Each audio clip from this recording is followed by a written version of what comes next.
come first when you talk about people are important. You also said talked about mercy and truth. And the truth is, this is illegal immigration. It's not, they're not coming legally. We're not, regardless of whatever the federal or state laws that are prohibiting them from doing that, they are coming here illegally. And this is not something that has happened, overnight. This is a well-planned, well-thought-out operation. I have done research that shows that our federal government has sent billions of dollars to these religious nonprofit agencies to house these illegal immigrants, and it's called the Illegal Alien Children Program. And I have all the documentation, the federal ID numbers. Last month, there were 92,009,000 Americans who were not even participating in the labor force in April. And that's from the Bureau of Labor Statistics. What jobs are these people coming for that we have 92 million Americans out of work? And I'm sorry, I understand the humanitarian and the compassion, but you are to represent us. And we have children, and we have elderly people who have immune deficiency disorders. These are people that are coming in with diseases, leprosy, tuberculosis, polio. You need to represent us and help us get our city councils and our county governments to say, not here. And that's what we need you to do for us.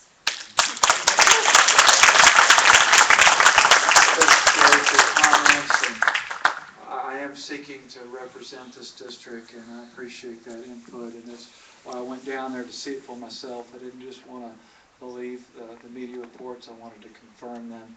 I wanted to see whether what was going on. Thank you. I think we have one over here next. Yes. Go to the. Yeah. One. Okay. Good. Thank you. Go line up over there. Well, it may be hard for some people to. Okay.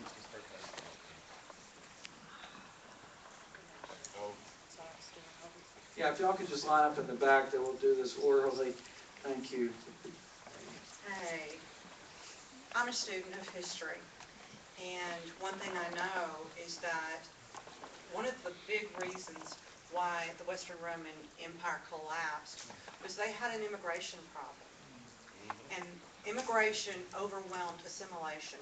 What we're seeing here in our country, in our state, is the same thing. There are places in Tyler that I could drive through every day that I can't read the billboards.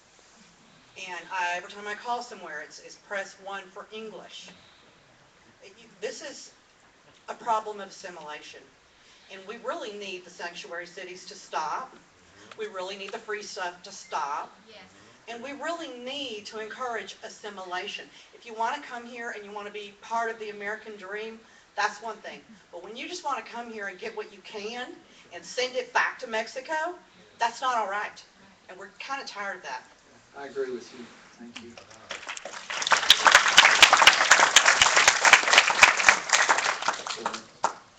David, is anybody proposing financial incentives to encourage these kids to self-deport themselves back voluntarily? The ones under 21, for example. It seems like there's some potential. I'm not aware of that. I do know that the commissioner said they're seeking to repatriate these people within 2 weeks. That's the goal. We're doing that with Mexicans immediately who don't have established credible fear. Kathy, you want to add to that? Was your question about the children that are coming across the border now, or the ones under the program that Obama has given deferred action on their immigration? Any kids, because he's asking for $4 billion to, I think, move them inland and disperse them so they can never be deported. And for a third of that, we could give them each $1,000 and say adios. Just a thought.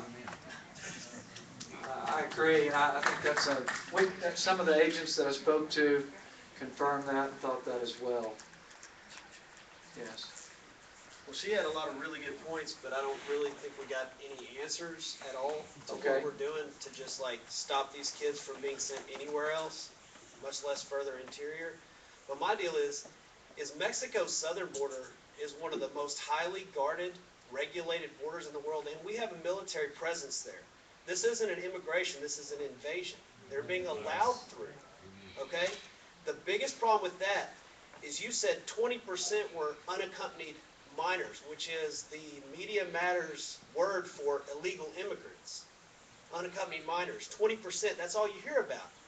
MS-13 gangs, affiliations, graffitis on the wall. You got given a white scrub tour. I mean, the pictures were great. I don't care anything about what the border looks like. That's the deal.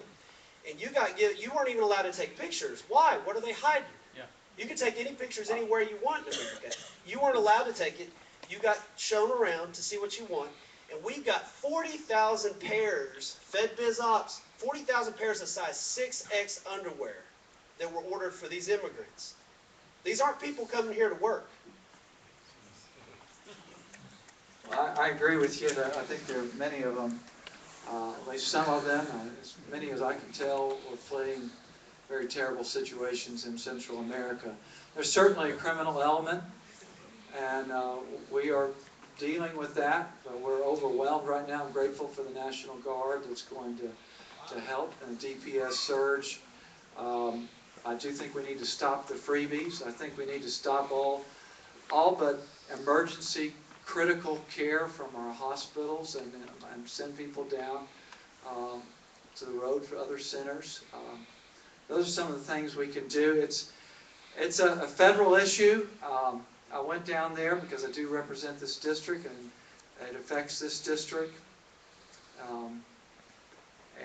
Though I did take a family vacation, I spent a lot of time listening and learning and confirming these things. And it's a tragic situation for the children.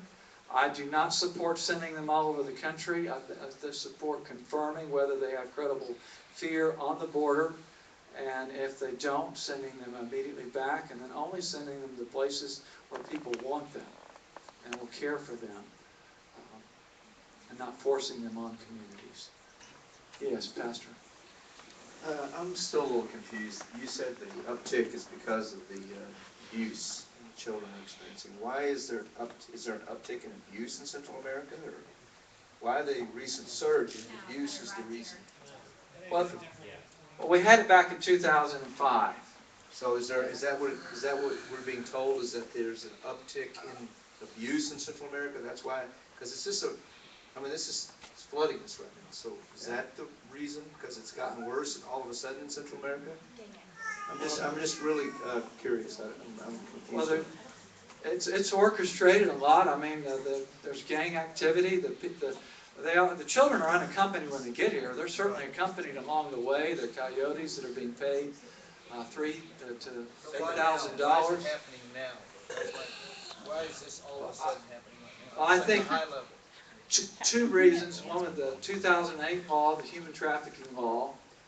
I think they're taking advantage of that. I'm sure not all of them have credible fear, but they learn to say what it takes. And then secondly, I do think it's the present administration's policy of sending these people practically all over the United States and allowing them to disappear, instead of resolving the issue at the border and then repatriating them the same day. Mr. Wilson. David, I want you to know that I appreciate what you've done. You've done a great job, and you're continuing to do a great job. And I want you to know that I agree with the people who wants to leave America. If they don't like America, I help them get out of America. Because there's places like China and Ukraine, everybody, they'd love to have them. And I just want you to know that there's one person in this meeting tonight that appreciates you and appreciates what you've done.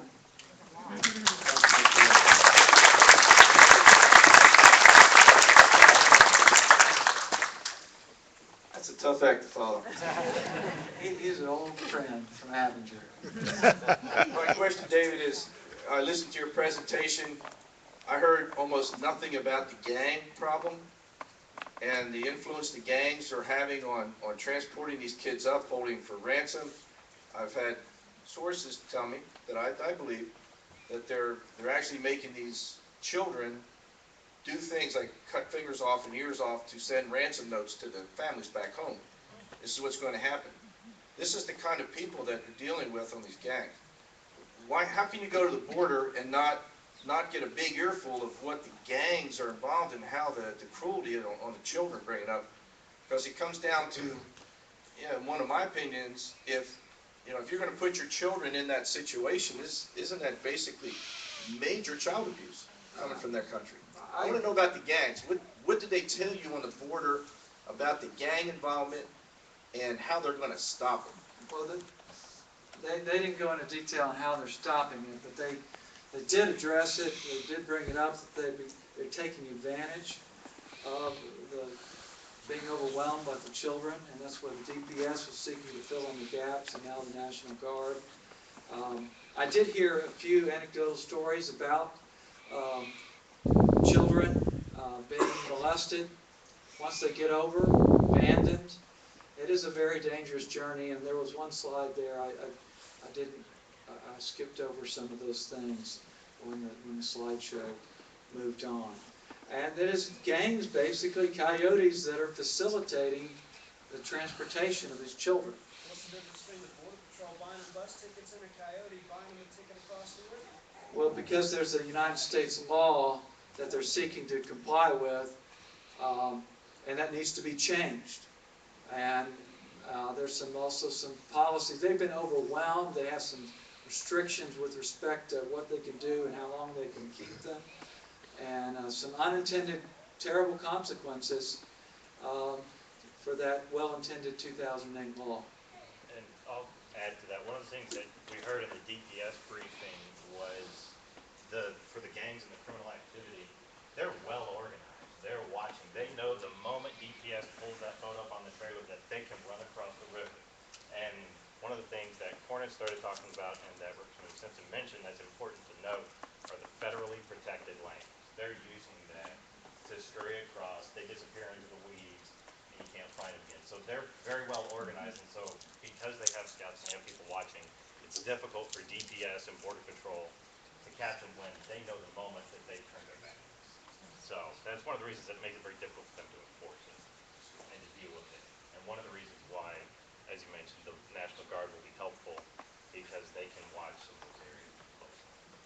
So. David, I think there's a big elephant in the room, and maybe I missed the answer to it years ago, but why are we unwilling to prosecute the people who pay illegals to be here? We're talking about things we're really out of our control that are in Congress and a long way away in Washington, but I can walk into a restaurant in Tyler, where I live, there's not a word of English being spoken. I hear rumors all the time, these people are illegals, and yet I'll guarantee the restaurants are not owned by illegals most of the time. We can round up the people and they look just like us, and they're paying these people to come because it's cheap labor. Why does nobody want to prosecute it? Are they too well paid in their lobbies? What's the deal? I'm not sure of all the answers there, but I know we seek to use voluntarily E-Verify for our employees and our business, and it's something that some have suggested. The flip side of that is that you're basically asking citizens then to perform law enforcement. But I do think if more people would do that and we had a law like that, it certainly would go a long ways to at least dealing with that portion of the problem. Yes, Kathy. So would citizens who object to it go into those types of businesses that employ illegal immigrants? If you boycott them, they'll get the message. So yes, the government should enforce that and they should penalize that, but it doesn't mean that the people as a whole aren't able to take action themselves. I'm back. There was some big lines on that. What can the Texas House and the Congress in Texas do to fix this problem? We're sending you down there to represent us. What can you do? What can the House do? What can the Senate in Texas do to fix it? Nothing until January 2015 unless there's a special session called. Come on. There's a number of things that we can do. The first one that I thought of was to require that the promise to appear has been complied with. And that they've been to an immigration judge and that they have de facto legal status here in the United States and in Texas. If they knew they couldn't receive an education, that would, unless they complied with that, that would help enforce the federal law. Yes, we still need to change the federal law, but that would help enforce it. Another thing that we've been working on, I've been working on since day one, even before I got there, and that is stopping the corporate welfare, stopping also social welfare, except in the most dire circumstances. We need to stop the freebies. Those are things we can do as a state. Our governor certainly has stepped up to fill the gap with activating the National Guard and seeking to supplement the law enforcement effort. Go ahead. Hi, David. Don't take what we say personally that we're against you. I'm not. We're very frustrated constituents. I can relate to the passion of the people here. I'm another person who appreciates David going down to the border. Why even Obama wouldn't go down there. So he'd rather drink beer in Dallas. But I appreciate you going down there for us.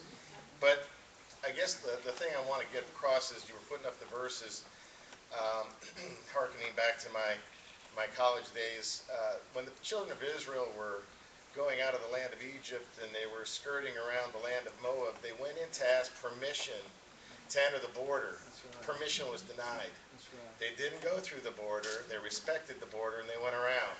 Right. And then they were attacked, at least the rear of their column was, and there was a curse on Moab for that. And but I think we need to have integrity in our borders. Yes. If you look at our Constitution, a sovereign nation has really the first job is to keep your borders intact. I've lived in many different countries. I served in the military, the army, and living in Germany, they had workers, Turks, that they invited in after World War II, who never assimilated. They will never be German citizens. They don't want to be German citizens. They want to be Turkish citizens living in Germany. It's a confusing situation. But I wanted to ask a question to anybody here, but to yourself as well. What is the amount of legal immigration to America?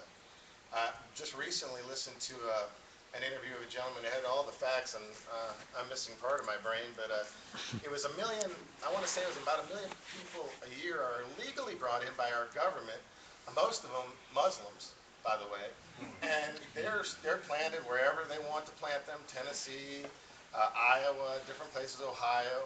And so we've already got more, and his statistics are, ratio-wise, that we've got a nation of 300 million people. We don't need any more immigrants. If people are being paid to work, to not even work, that shows that we don't need more immigrants. We need our borders protected so that we need a good currency. We need a lot of things.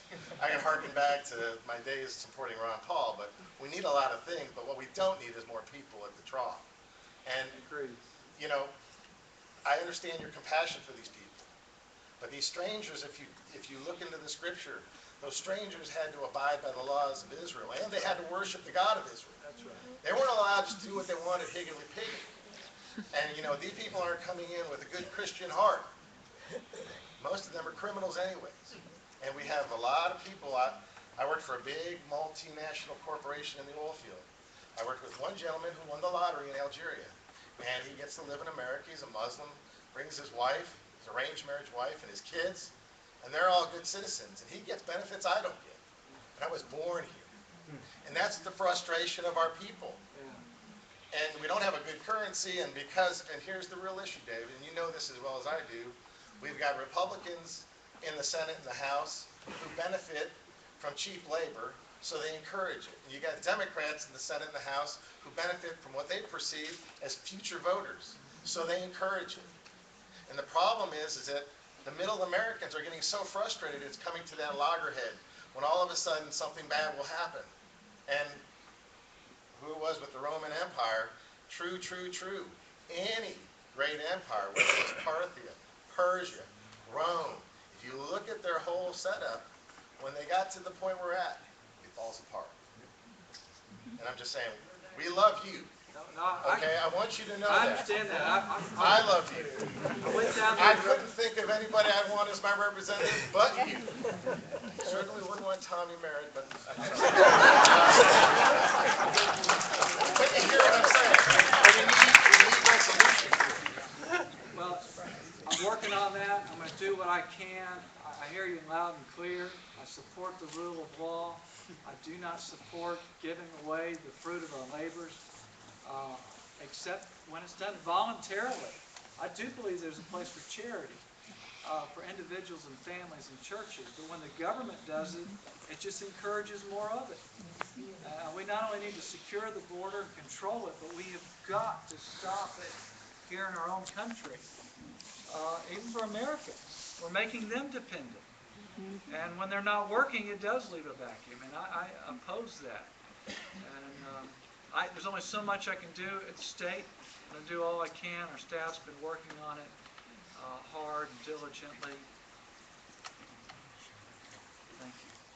I feel like I keep getting up here, but there's a lot of different generations in here, but I think I'm the only one that's really in the age range of 30 that's come up here. We're a different generation than the people that said, we love you, we like you, we support you. David, I don't know you. I know your voting record, and I like it. Okay? So you're doing your job on that end.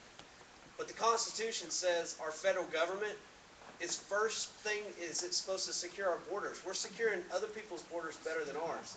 And all I hear about is more legislation that needs to be passed. The Constitution's been around for almost 300 years. That's what it says. Why does it take an act from you or Senator Cornyn, who I don't like? Why do I have to wait on someone who I don't trust, a dinosaur? Why do I have to wait on him to secure the border of my state? I've got 4 kids, 5th one on the way. These kids have scabies. Yeah, thank you. I'm not scared to have kids. And I pay for them. I have 7. I agree with you. I think we need to bring our troops home. Park them on the border. I'll take them some tea. I don't care. Here's the deal. Scabies, influenza, viral pneumonia. And these kids are going to get put in this school. I promise you. They're going to get put in schools. Saw it on the Drudge Report. You can read the Drudge Report. It's national news. Schools are scrambling, trying to figure out where these kids are going to go. And I promise you, they're not going to do some background check to see if somebody that they know showed up to court to make sure they're legal. Okay? So, I like you, but you're dealing with a different generation. I vote with my feet and I vote with my money. And we're going to make sure that we're not waiting on your bill to pass. You need to get pissed off. You need to get mad. You need to get down there and say, look, stop them now. Get them out. That's somebody else's problem.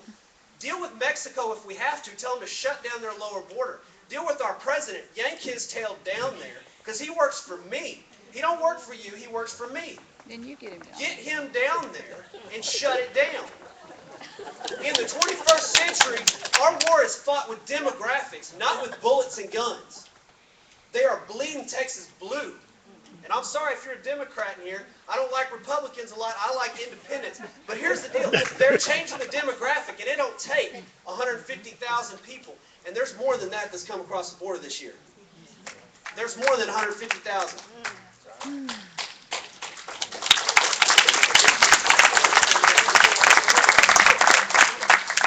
not sure how to follow that. 7. Yeah. I have a friend of mine who was elected to be our senator from District 2 over Van Zandt County, who went down to the border, and you might have known him. Bob Hall was down there also. He was telling me that they were saying to him that there's 300,000 on the way right now. There's 300,000 on the way. By the end of the year, we're going to have 900,000 illegals coming across the border. Now, I applaud Governor Perry for sending 1,000 soldiers down there, but 1,000 is not going to do it. One gentleman said we're under invasion, and that's exactly what's happening. We're being invaded. There's an incentive for them to come up here and change everything that we have. Everything that we know. I appreciate your perspective, and I don't know about those numbers. I do know the Constitution does speak about invasion, but I do believe the type of invasion they're envisioning there is a military invasion. The people are coming, most of them they're coming, not all. There are criminals, there are terrorists, there is the drug cartel, there are the coyotes, but most of the people coming right now are taking advantage of the present laws and practices, they just give themselves up. Customs and Border Protection is doing their job. They have no problem apprehending people. The problem is with immigration, customs, and enforcement, and what happens there. And it's a very serious problem. And it's being... Article 1, Section 10 of the U.S. Constitution doesn't define whether it's a military invasion or not. It just says we're in trouble, then the state has the right to take action. But I'm saying, they're not coming across most people with guns. They're just coming here, you know... Well, not yet. They're exploiting a loophole. They're from South America. You just said it yourself. They repatriate the Mexicans the same day. Why do you think they have They to are southern seeking border to... Mexico? There is discussion, hopefully, some movement in correcting that, so that the Central American nations will be treated similarly to Canada and Mexico. Yes. There are the 50% who are not family units. The 50% of the population, the illegals that are coming over that are not family units or unaccompanied children, are not being sent into the country. They're being held and then they are being deported. And there's 2 pilot programs going on now for Honduras and El Salvador to have a turnaround time of 3 days on those non-family units and non-unaccompanied minors. Somebody said earlier that the unaccompanied minors are the ones that everybody's talking about right now. That's true, but the larger percentage is being sent back at this point, allegedly.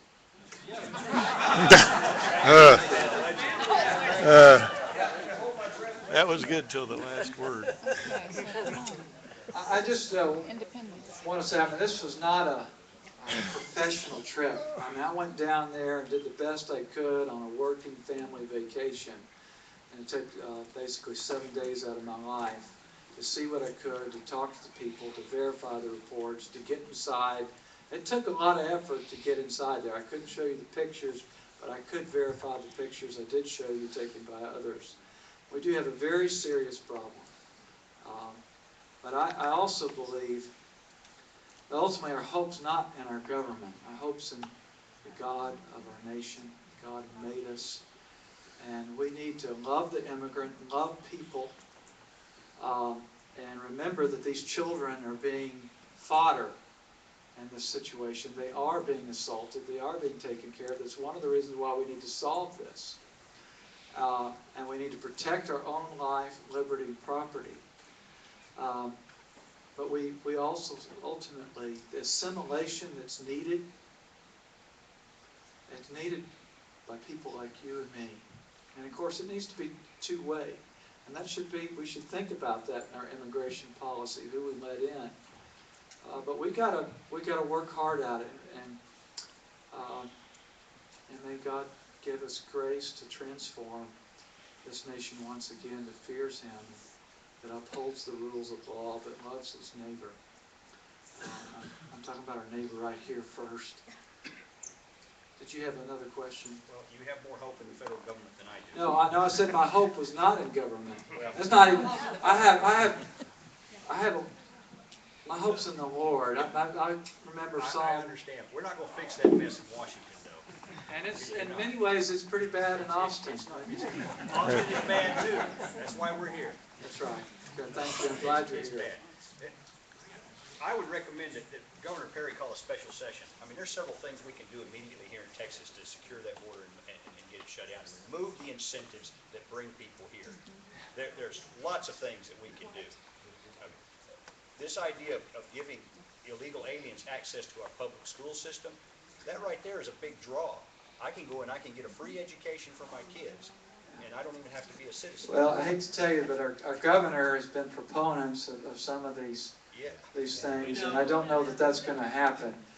We know, but we want to hold his feet to the fire. Yeah, I think that's right. I've opposed him vehemently on the freebies and on the in-state tuition. I did not support that, do not support that.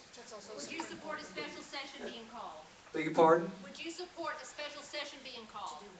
To do what? My goodness, the list. I mean, the legislature's not going to be back in session until January of 2015. That's a long time to let this go. I think that we need something that is done now and immediately, and the only way we're gonna do that is if we get a special session called and get our legislators down there to appropriate the funds, eliminate the magnets that are drawing them here. Y'all can do that, but it's going to take a special session unless we wait till 2015. Do you support a special session? I support getting rid of the freebies except for emergency critical care. That wasn't my question. And Do you support a special session? I think it would be probably ineffective. You haven't been down there and seen 181 people working as a committee. I do support in the regular session, and right now, and the speaker has called for some study of the border and how we're using the money and commercial activity in Mexico. I want him to do more than that, and I think we should have an interim charge to deal with these things. But I can also tell you, practically speaking, that it's very unlikely, because the leadership of the state on freebies particularly has supported them for a long time. Mr. Simpson, I'm asking if you would be supportive of calling a special session. Yes or no? Not at this time. Why? I think it would be a waste of taxpayer dollars. And what do we have right now? Because these organizations that are housing the illegals, they got their money from us, the taxpayers. And so we are already wasting taxpayer dollars. Wasting time right now. And we're putting our children and our families at health risk. We are putting them at risk for violent gang activity. I mean, we're endangering the lives of our family and children by not doing anything. I don't see how we can afford not to take dramatic action. Well, I do think we need to, but unless we secede, most of these problems... Worry about immigration from up north. Think about it. I have thought about that, but I am concerned. There's a lot of people here in Texas that are very different than Northeast Texas. And though there is quite a bit of consensus right here in this room, it is very different. And that's one of the reasons I have not supported secession. Because I don't think it would be a lot different than the United States at this point. I would support, basically, opting out of Medicaid and having, at least initially, taking care of needy people with the 40% of the money that comes from us directly, and then encouraging charities and individuals and families to step up. The biggest hurdle there is long-term care. So if you do not want to call a special session, then your plan between now and January 2015 is to just hope for the best, but we all should prepare for the worst? No, I'm working diligently on the matter. I'm working with my colleagues. I'm bringing you this report. I spent a week of my life down there. And I do think the speaker should expand the interim study and hold hearings across the state on this issue. We've done the surge with the DPS, and we're not going to house people back on the border. Yeah. You might want to see what happens there. We have done the surge even prior to most people knowing about this. We've extended it, and we're now going to spend about $11 million per month, 12, with our National Guard seeking to supplement the law enforcement efforts on the border. I know we all feel passionately about this. I think those are significant steps. I don't know that they're going to solve the problem at all.